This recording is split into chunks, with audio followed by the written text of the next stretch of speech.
नमस्कार, राधे राधे। आप सभी प्रिय ज्योतिष प्रेमियों को प्यार भरा राधे राधे। और आप सभी का स्वागत है जहां हम आपको सिखा रहे हैं वैदिक ज्योतिष को हम समझने का प्रयत्न कर रहे हैं। आशा है आप सभी स्वस्थ होंगे, मस्त होंगे और धूमधाम से राधाष्टमी पालन किए होंगे। जैसा हमने बताया था कि राधा कृष्ण में कोई अंतर नहीं है, इसलिए एक ही मानकर उनकी आराधना कीजिएगा।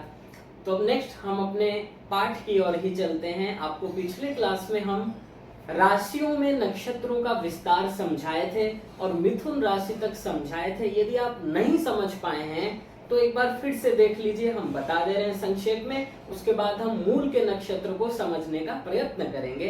अब आपका ध्यान बोर्ड में होना चाहिए। तो उससे पहले आप सभी को हमने बताया है कि एक नक्षत्र का मान 13 डिग्री 20 मिनट है, इसको मत भूलिएगा। एक राशि का मान कितना है? 30 डिग्री। एक चरण का मान 3 डिग्री 20 मिनट। ये चरण है, ये नक्षत्र का मान, ये राशि का मान। ठीक है, तो चलो हम पहले देख लेते हैं मेष राशि में। आपको बताए थे, फिर भी आप अगर नहीं समझ पाए हो देख लो, यहाँ पर अच्छे से समझ जाओगे। हम जानते हैं कि मेष राशि 0 से 30 डिग्री तक है। क्लियर?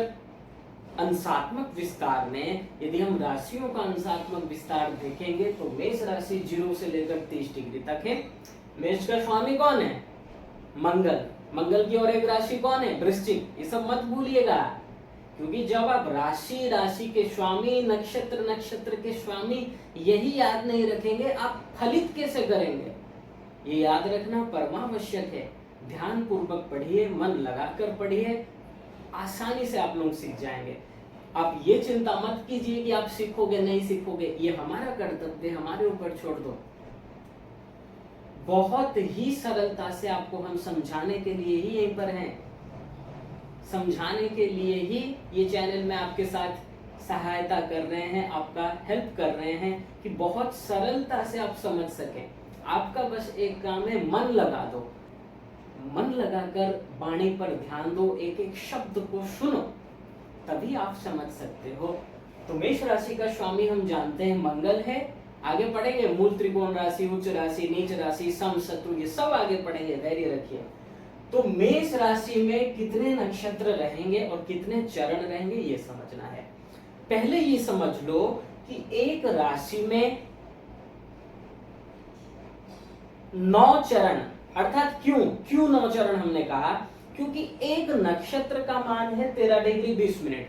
13 डिग्री 20 मिनट माने 4 चरण हुआ एक नक्षत्र में, तो एक 4 चरण पूरा रह जाएगा। नेक्स्ट नक्षत्र का भी 4 चरण पूरा रह जाएगा, अर्थात 13 degree 20 minute plus 13 degree 20 minute 26 degree 40 minute. और कितना शेष है इस राशि में?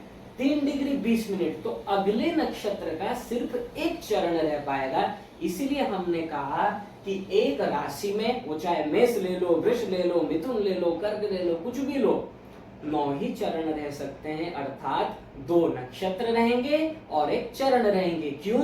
क्योंकि राशियों का मान 30 डिग्री है और नक्षत्र का मान 13 डिग्री 20 मिनट है। इतना क्लियर? तो मेष राशि में सीरियल वाइज नक्षत्रों का क्रम याद रखिए, उसे मत भूलिएगा, नहीं तो कोई यहाँ पर लिखने लगेगा रेवती, गलती हो जाएगी। अश्विनी से शुरू होगा, तो अश्विनी के यहाँ पर पूरे 4 चरण रहेंगे। ठीक है। भरणी के पूरे 4 चरण रहेंगे। ठीक है।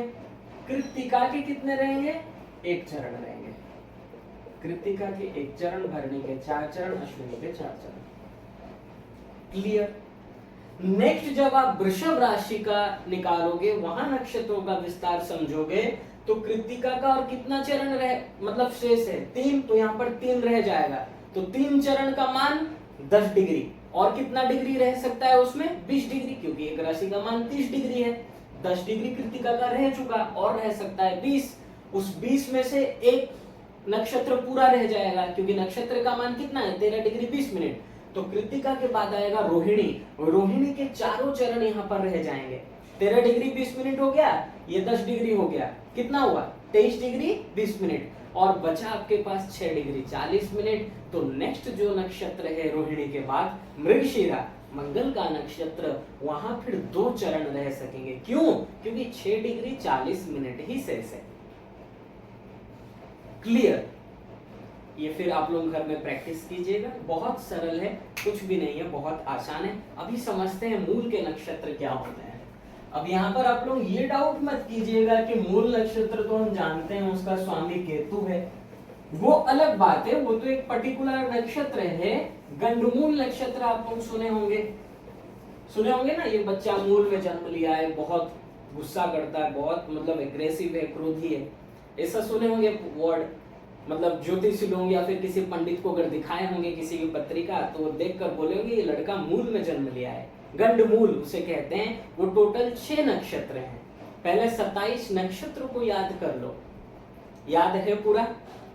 अश्विनी, भरणी, कृतिका, रोहिणी, मृगशिरा, आर्द्रा, पुनर्वसु, पुष्य, अश्लेषा, मघा, पूर्वा फाल्गुनी, उत्तरा फाल्गुनी, हस्त, चित्रा, स्वाति, विशाखा, अनुराधा, ज्येष्ठा, मूल, पूर्वाषाढ़ा, उत्तराषाढ़ा, श्रवण, धनिष्ठा, शतभिषा, पूर्वा भाद्रपद, उत्तरा भाद्रपद, रेवती। और हम आपको इन नक्षत्रों के स्वामी के बारे में भी बताए थे।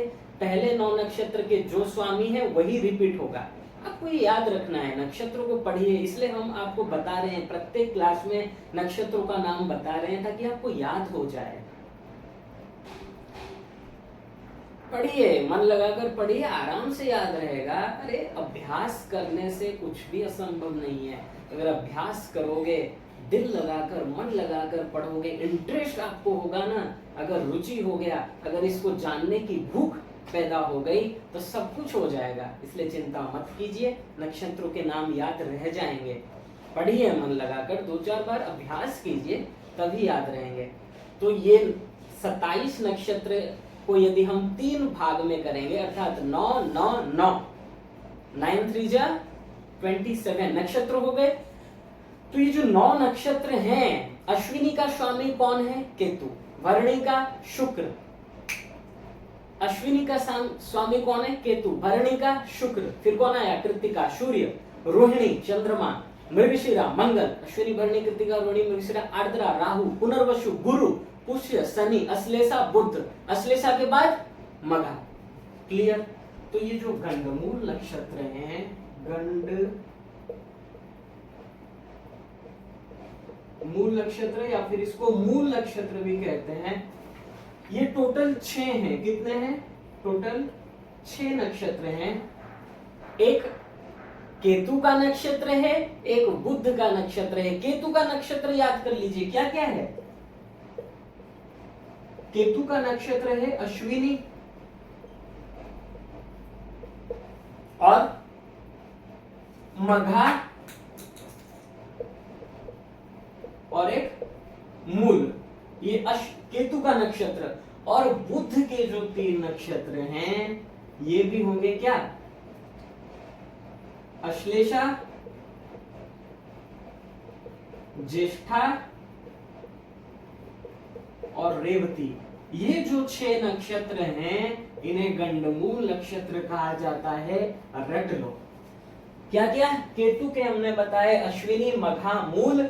बुध के हम बताए अश्लेषा, ज्येष्ठा, रेवती। तो अगर किसी जातक का चंद्रमा इन 6 नक्षत्रों में से किसी नक्षत्र में हो, कब? जन्म के समय में, तो जानना कि वो जातक मूल नक्षत्र में जन्म लिया है। फिर से सुन लो, जन्म के समय जिस जातक की कुंडली में चंद्रमा या तो केतु के इन 3 नक्षत्र में हो या तो बुध के इन 3 नक्षत्र में हो, तो हम उसे कहेंगे कि जातक मूल नक्षत्र में जन्म लिया है अथवा गंडमूल में जन्म लिया है। उसके लिए फिर शांति कराना चाहिए। उपाय कभी आपको बताएंगे, होरा शास्त्र में विस्तार से वर्णन है, अभी भी थोड़ा बहुत बताएंगे। पहले आप कंसेप्ट को समझिए। 27 नक्षत्र में देखिए, पहले स्वामी कौन आता है? केतु। केतु से शुरुआत है। केतु, शुक्र, सूर्य, चंद्र, मंगल, राहु, बृहस्पति, शनि, बुध।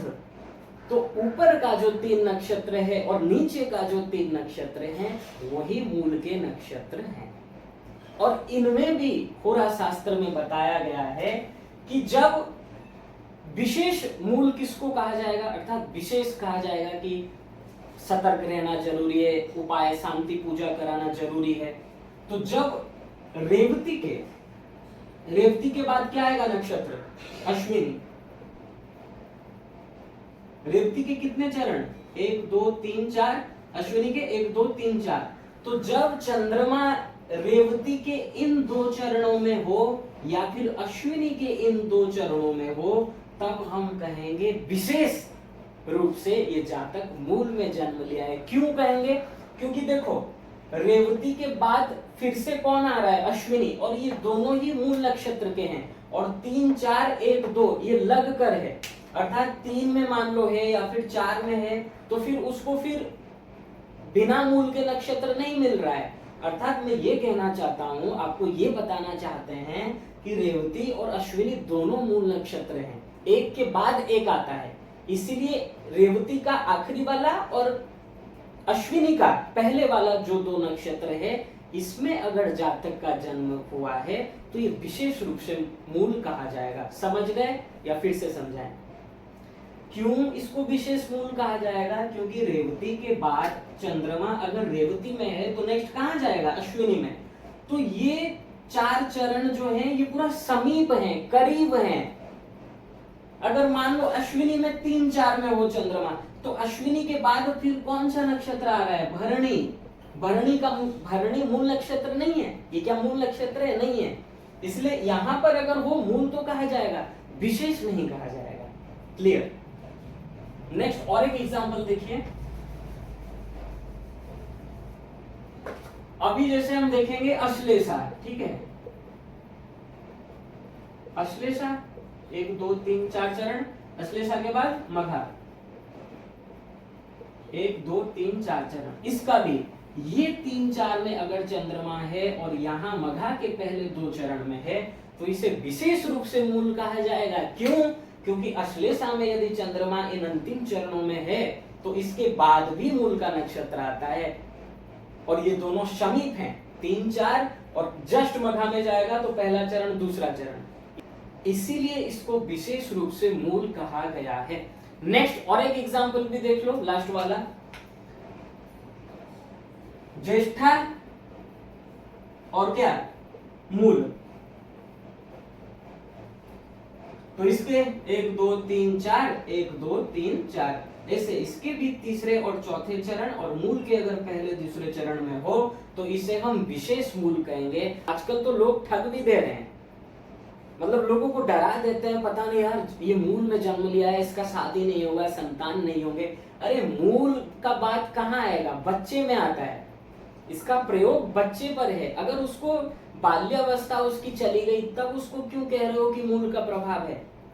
ये बचपन में ही प्रभाव रहता है, स्वास्थ्य में थोड़ा दिक्कत रहता है, तो उसके लिए शांति उपाय बताया गया है होरा में। और आप लोग उसके 20-22 साल हो चुके, आप कह रहे हो ये मूल में जन्म लिया इसलिए इसको पढ़ाई लिखाई में मन नहीं लग रहा है, इसलिए इसका शादी नहीं हो रहा है। ये सब फिर देखो आप लोग ज्योतिष के मर्यादा का उल्लंघन कर रहे हो। जो बात जिस उम्र के लिए बताया गया है उसके लिए बताओ ना। अभी कोई मान लो मांगलिक है, 45 साल 50 साल किसी को हो गया है, और मान लो थोड़ा बहुत बात विवाद हो रहा है, तलाक हो गया ना, मांगलिक है इसलिए हो गया, कुछ और जानते नहीं है, चार्ट को अच्छे से देखेंगे नहीं, क्या दोष है क्या नहीं, मांगलिक है। संतान क्यों नहीं हो रहा है? आजकल लोग बोल देते हैं नाड़ी दोष है, दोनों का समान है इसलिए नहीं हो रहा है, ब्राह्मण वर्ण है, नाड़ी समान है, नाड़ी दोष है इसलिए इनका सब बकवास है। कुंडली में याद रखिए, ज्योतिष कभी भी एक सिद्धांत से नहीं चलता है। अच्छे से फलकथन करने के लिए आपको कुंडली पढ़ना आना चाहिए। आपको ये आना चाहिए कि संतान को हम कैसे देखते हैं। बैठ कर उधर नाड़ी दोष देख रहे हो, ब्राह्मण वर्ण बता दे रहे हो, कहाँ लिखा है ऐसा कि एक सिद्धांत से तुम कुछ भी बता रहे हो? इतना याद रखिए, विशेष मूल कहा जाएगा। इनके लिए उपाय बताया गया है कि जिन मतलब जैसे मान लो ज्येष्ठा में है तो ज्येष्ठा का स्वामी बुध है, उसका बीज मंत्र जाप कर सकते हो, गणेश जी की पूजा कर सकते हो। केतु में है तो उसका बीज मंत्र जाप कर सकते हो, और इसका विधि विधान पूजा भी बताया गया है। सबत्स गौदान भी आप कर सकते हो ब्राह्मणों को, ये सब होरा शास्त्र में लिखा गया है। सबत्स अर्थात बछड़े के साथ गौदान भी कर सकते हो किसी ब्राह्मण को, सदपात्र ब्राह्मण को। और उपाय देखिए बहुत डिटेल्स में भी बताया गया है, जब उपाय की चर्चा करेंगे तब बताएंगे। यहाँ इतना ही समझ लीजिए, और तब भी हम यही बताएंगे। बुक में जो उपाय लिखा गया है ठीक है अपनी जगह में, लेकिन सर्वश्रेष्ठ उपाय है भगवान की शरणागति। अरे तुम एक एक इन मंत्रों का जाप करोगे, इससे मिलेगा क्या? ये सभी ग्रह भगवान के अंडर में है, इसलिए डायरेक्ट भगवान से अपना संबंध बनाओ, भगवान से प्रेम करो, भगवान की ही सेवा करो। अगर तुम भगवान को रिझा लिए, फिर अलग अलग ग्रह को रिझाने का जरूरत नहीं है। आज मान लो बुद्ध की दशा किसको चल रही है, बुद्ध पीड़ित है, उसको किसी ने बता दिया बुद्ध का बीज मंत्र जपो, बुद्ध के लिए ये दान करो। फिर अब मान लो केतु की दशा आ गई, केतु पीड़ित है, अब केतु के लिए दान करो, इसका बीज मंत्र जपो। कितना करते रहोगे ग्रह का उपाय? इसलिए एक की शरणागति करो, एक को ही रिझाओ, एक को ही प्रसन्न करो। जो भगवान नहीं बदल सकते, ये ग्रह भी नहीं बदल सकते, याद रखिएगा। आप लोग ये मत समझिए उपाय कर लिए तो सब कुछ ठीक हो जाएगा, नहीं, प्रारब्ध में जो होगा वो भोगना पड़ेगा। इसलिए ये दृढ़ निश्चय रखिए अपने मस्तिष्क में कि भगवान जो नहीं बदल सकते, ग्रह क्या बदलेंगे। इसलिए उपाय में हम तो यही बताते हैं, भगवान की भक्ति करो, भगवान की सेवा करो, भगवान के इच्छा में ही इच्छा रखो, क्योंकि तुम जो चाहोगे ये नहीं होने वाला, होगा वही जो प्रारब्ध में लिखा होगा। प्रारब्ध को कोई उपाय नहीं बदल सकता। अगर प्रारब्ध बदलना होता तो अभिमन्यु, आप लोग महाभारत देखे होंगे, अभी कोरोना के टाइम में दिखाया ही था महाभारत, तो आप सभी देखे ही होंगे। अभिमन्यु का शादी कराने वाले कौन? वेदव्यास, भगवान के अवतार। मामा जी कौन थे? श्री कृष्ण। पिता कौन थे? अर्जुन। लेकिन क्या हुआ? 7 महारथियों ने मिलकर वध कर दिया, कोई नहीं बचाया। तो क्या वो उपाय नहीं कर सकते थे? महामृत्युंजय का अनुष्ठान नहीं कर सकते थे? कर सकते थे, लेकिन नहीं, उनका उतना ही आयु था। अरे भगवान होकर नहीं बचा पाए, फिर आप लोग कैसे सोचते हो कि उपाय करने से आपका किस्मत बदल जाएगा?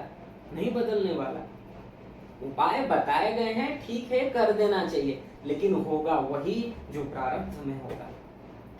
तो इजाजत चाहेंगे अभी आपसे, नेक्स्ट क्लास में फिर मुलाकात होगी, जहां हम फिर सोच रहे हैं ग्रह के गुण स्वरूप को प्रारंभ कर देंगे, क्योंकि आपको राशियों के स्वामी भी बता चुके हैं, नक्षत्र के स्वामी भी आपको बता चुके हैं। तो नेक्स्ट फिर ग्रहों को याद कर लेंगे। ग्रहों को एक बार याद कर लीजिए, क्या क्या था नवग्रह? सूर्य, चंद्र, मंगल, बुध, गुरु, शुक्र, शनि, राहु, केतु। और इनमें से हम आपको बताए थे सूर्य किस राशि का स्वामी है? सिंह राशि का स्वामी। चंद्रमा कर्क राशि का स्वामी। मंगल मेष और वृश्चिक राशि का स्वामी। बुध मिथुन और कन्या राशि का स्वामी। गुरु धनु और मीन राशि का स्वामी। शुक्र वृषभ राशि और तुला राशि का स्वामी। शनि मकर और कुंभ राशि का स्वामी। राहु केतु किसी राशि के स्वामी नहीं होते हैं, ये छाया ग्रह हैं। ये कुंडली में जिस भाव में बैठते हैं उसी के अनुसार फल करते हैं। आज के लिए इतना ही रखेंगे, इसको याद रखिएगा। ये गंडमूल नक्षत्र है, इन नक्षत्रों में यदि जातक जन्म लिया है, ज्यादा भी चिंता मत करो, बस उसमें थोड़ा क्रोध ज्यादा हो सकता है, हेल्थ इशू रहेंगे, तो आप शांति उपाय करा सकते हो, या फिर केवल भगवान श्री कृष्ण की शरणागति करो, श्री कृष्ण के शरण में रहो। कोई उपाय करने की भी जरूरत नहीं है, क्योंकि उनसे बड़ा उपाय क्या होगा जिसने श्री कृष्ण को अपना मान लिया, श्री कृष्ण की भक्ति कर ली। इसलिए चिंता मत करना, और कभी ये भ्रम में मत आना कि मूल का था इसलिए वो शादी नहीं हो रहा है, या फिर उसका जॉब नहीं लग रहा है, संतान नहीं हो रहे हैं, ये सब नहीं है। ये केवल बाल्यावस्था के लिए ही देखा जाता है। तो नेक्स्ट क्लास में आपसे फिर मुलाकात होगी। स्वस्थ रहिए, प्रसन्न रहिए, ज्योतिष को अच्छे से समझिए। जो नहीं समझ पा रहे हैं आप पूछ सकते हैं कमेंट सेक्शन में, आपको अवश्य उत्तर मिलेगा। तो तब तक के लिए राधे राधे, अपना ध्यान रखिए।